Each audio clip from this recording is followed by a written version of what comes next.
Buenas noches. Proseguimos con nuestro programa de la teoría general del proceso, ya en nuestra etapa final. Hoy vamos a revisar con particular interés y con particular atención lo relativo al proceso penal, lo que algunos autores han definido como la criminogénesis procesal. Ustedes saben que en criminología y en el derecho penal sustantivo ya nosotros hemos verificado cuáles son esos elementos que conforman la criminogénesis. En primer lugar, el delito. En segundo lugar, el delincuente. Y en el tercer lugar, la pena. Esos tres elementos que conforman la criminogénesis son los que al mismo tiempo, desde el punto de vista procesal, a través de nuestras normas adjetivas, el COP, el llamado Código Orgánico Procesal Penal, a través de los modos de que el Estado tiene de activar el organismo jurisdiccional para lograr la certeza de un castigo corporal. ¿A quién? Al delincuente. Es decir, pudiéramos definir a esta criminogénesis procesal como los modos mediante los cuales el Estado garantiza la tutela judicial efectiva y garantiza al mismo tiempo la certeza de un castigo corporal al delincuente. Este sistema procesal penal deviene del origen romano o romántico de la figura del pretor, aquel árbitro unipersonal y que hoy en día son conocidos como los jueces unipersonales. Durante mucho tiempo en Hispanoamérica hemos estado influidos por esa escuela romana. Vamos a verificar que al mismo tiempo existe el jurado pueblo de la corriente de los pueblos germánicos. Al mismo tiempo esta corriente fue copiada por los anglosajones y se creó el colegiado impar, es decir, el jurado pueblo, ya no solamente el juez unipersonal como rector de un procedimiento, sino que la parte decisoria le corresponde al gran jurado. En el caso nuestro venezolano, pudiéramos decir que hemos logrado que sea un sistema mixto, toda vez que en la primera instancia, en los órganos de control, nos encontramos con la figura del juez unipersonal, y sin embargo en las cortes de apelaciones ya empezamos a ver que son tres los jueces, es decir, son órganos colegiados y la decisión le corresponde a tres personas. Cuando esa causa llega a la máxima instancia, que en este caso es la sala de casación penal, ya ustedes saben que está conformada por 5 magistrados, también un número impar, para lograr la parte decisoria de las situaciones fácticas que se presentan.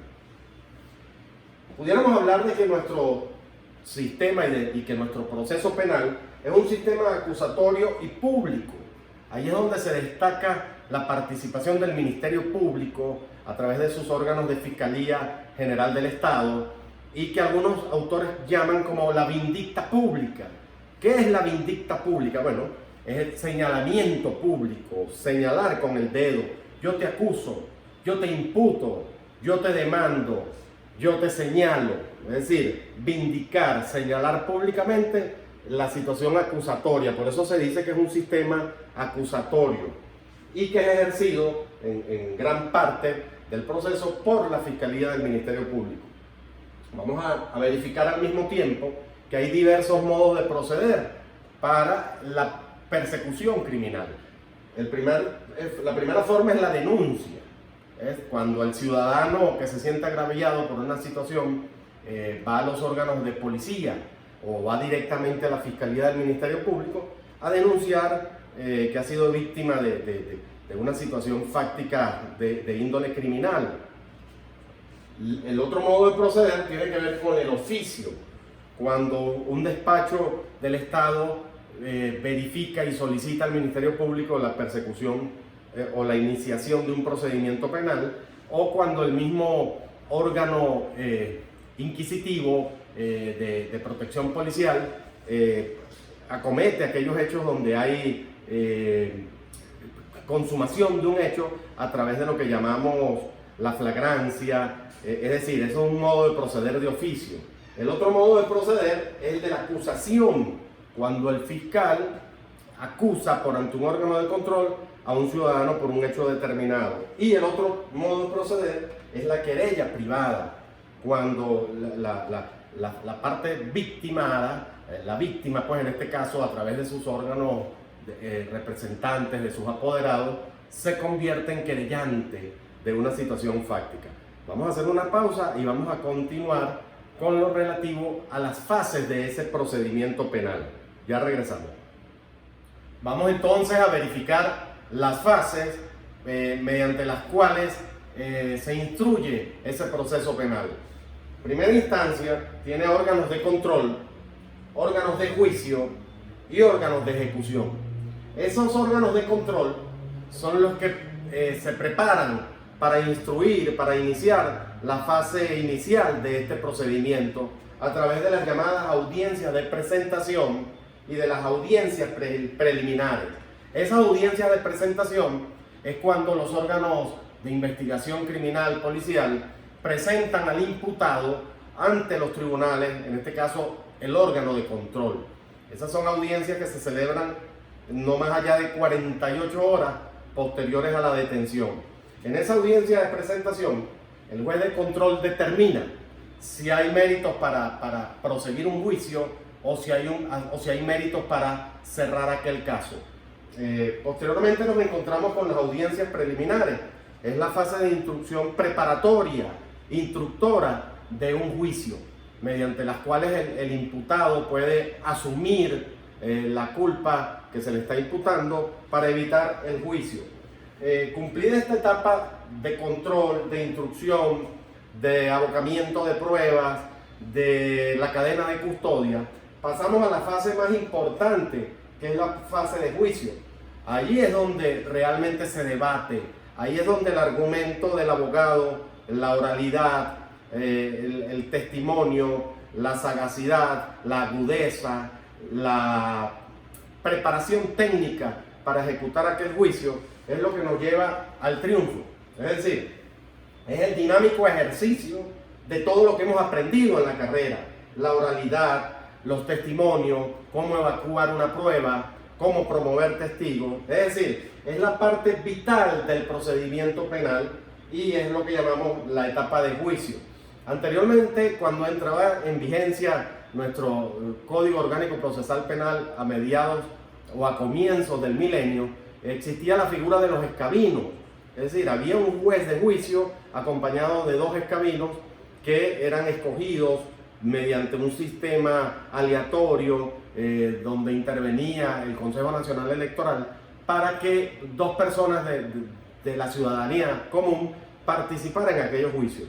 Esa fue una etapa inicial de nuestro procedimiento. Lamentablemente no se pudo continuar con ello, hubo algunos errores, algunos desaciertos, pero sin embargo debemos reivindicar ese intento para llevar la justicia colegiada. Hoy en día el juez de juicio sigue siendo un juez unipersonal.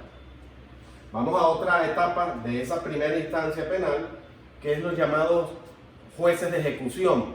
Es decir, una vez realizado el juicio, una vez cumplida la trayectoria de control y de juicio, el juez de ejecución lo que hace es verificar la pena, el cumplimiento, las medidas de suspensión o las medidas de confinamiento de los imputados, que se cumpla esa fase, digamos, de ejecución.